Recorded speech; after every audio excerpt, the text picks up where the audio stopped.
जी नमस्ते। मैं राधा भाटिया, ऋषभ आरके की माँ बात कर रही हूँ। मधु कहाँ है? वो पहुँच गई ना? वो ठीक तो है ना? वही बताने के लिए मैंने फोन किया है। बिट्टू जी का फोन आया था, आरके को मधु मिल गई है और दोनों सही सलामत है। सब जगह पानी भर गया है ना, इसलिए उन्हें घर आने के लिए मुश्किल हो रही है, लेकिन चिंता की कोई बात नहीं है। हे भगवान, तेरा लाख लाख शुक्र। एक्चुअली आपसे मिलकर बात करना चाहती थी, लेकिन अब बात हो ही रही है तो मैं बताना चाहूंगी कि आपकी बेटी बहुत अच्छी इंसान है मिसेस जी पद्मिनी। माँ हूं फिर भी कहना चाहूंगी कि मधु के लिए रिश्ता सही नहीं है, पर ऋषभ के लिए रिश्ता सही है। मेरे ऋषभ के लिए ऐसा ही जीवन साथी मिलना बहुत जरूरी था। वैसे अच्छी औलाद होने का गर्व कुछ अलग ही होता है। जी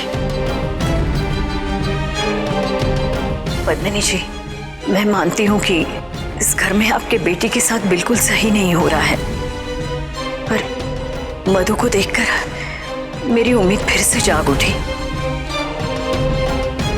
एक दिन सब कुछ ठीक हो जाएगा।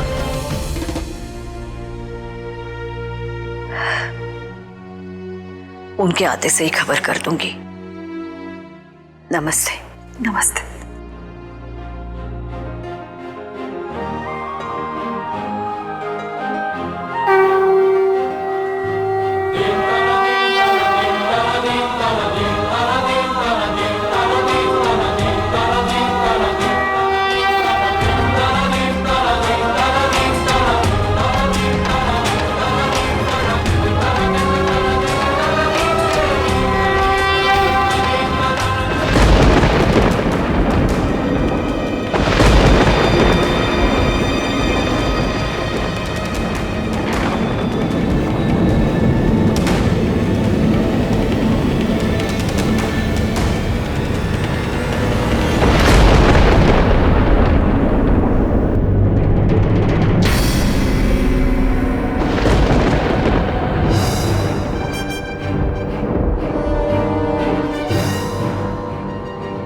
ये तुम क्या कर रहे हो?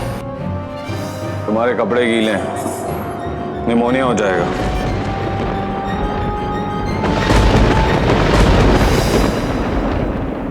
उससे तुम्हें क्या फर्क पड़ता है? ये साड़ी उतारो और मेरा कोट पहनो।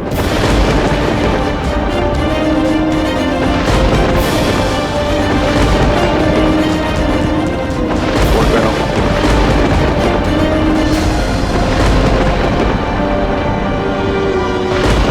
कोट पहनो। तुम्हारी गुलाम नहीं हो कि जो तुम कहोगे वो मैं करूंगी। और अगर तुम्हें ऐसे लगता है कि तुम डरा और धमका के अपनी बात मनवा लोगे तो तुम गलत हो।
बढ़ रहा हूं।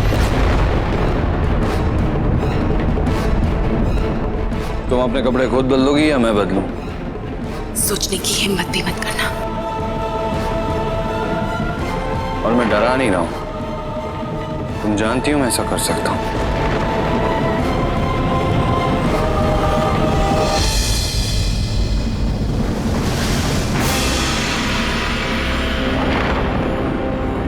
मिस्टर ऋषभ कुंद्रा, अब ये भी बता दो कि मैं चेंज कहां करूं?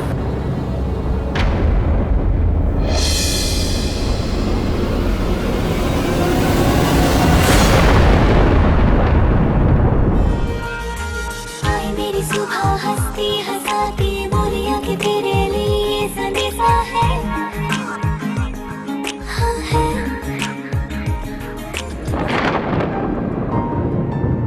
इतनी रात को तुम यहाँ करने क्या आई थी, वो भी बिना मुझसे पूछे? शादी के पहले क्यों नहीं बताया कि आधी रात को तुम्हें पागल बन के दौरे पड़ते? बोलो, यहां क्यों आई हो? मैंने तुमसे सवाल पूछा है, जवाब आज ही देना।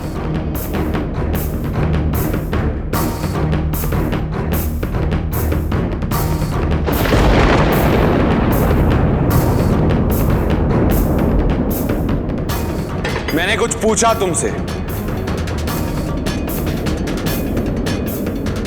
अगर तुमने मेरे सवाल का जवाब नहीं दिया तो मैं वहां आ जाऊंगा। पहले तो मुझे ये बताओ, तुम यहाँ क्या कर रहे हो? अगर जरा सी भी इंसानियत बची है तो जाकर उस लड़के से माफी मांगो। वो मुझे जन्म देने वाली औरत को लगता है कि मैंने पार्टी में अपनी लिमिट्स क्रॉस कर दी।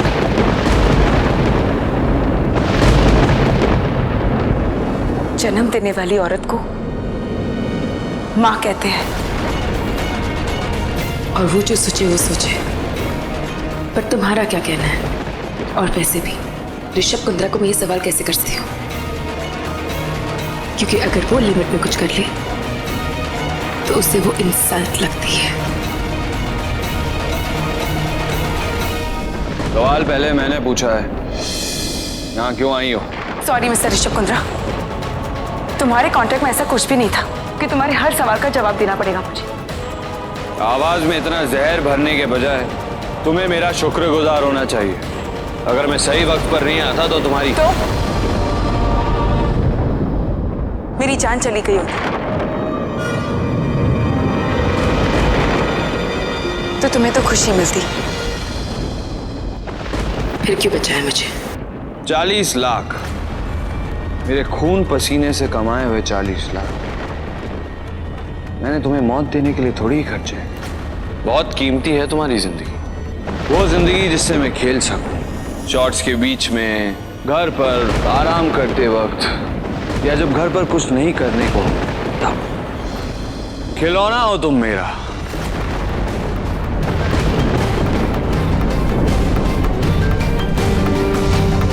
खिलौना हो तुम मेरा, और मैं अपने खिलौने को टूटते हुए कैसे देख सकता हूं, है ना पीवी? मजाक लगता है ना तुमको ये सब? मजाक का तो नहीं पता, हाँ, लेकिन मजा बहुत आता है।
लाओ अपना पैर दो। कोई जरूरत नहीं है।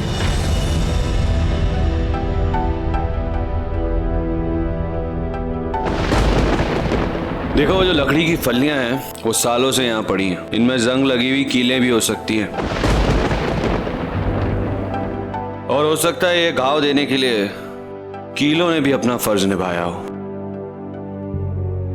इसे ठीक करना होगा वरना इन्फेक्शन बढ़ जाएगा। और वैसे भी इस खूबसूरत जगह में अगर हम ज्यादा देर रहे तो इन्फेक्शन के कारण मुझे मेरे खिलौने का पैर काटना पड़ेगा।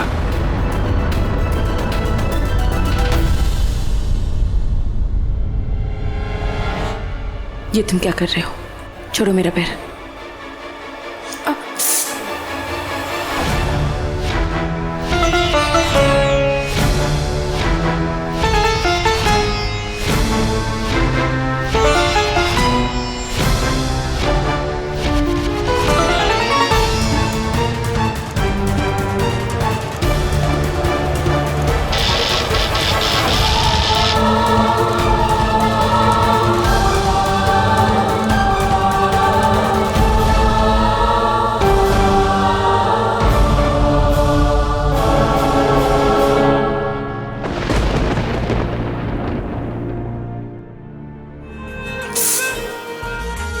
आई मेरी सुबह हंसती हंसाती बोलिया कि तेरे लिए संदेशा है।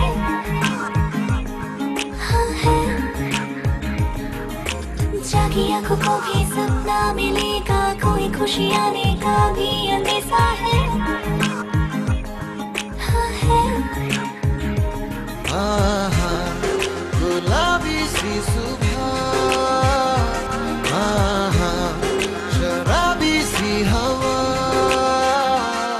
भीगी सी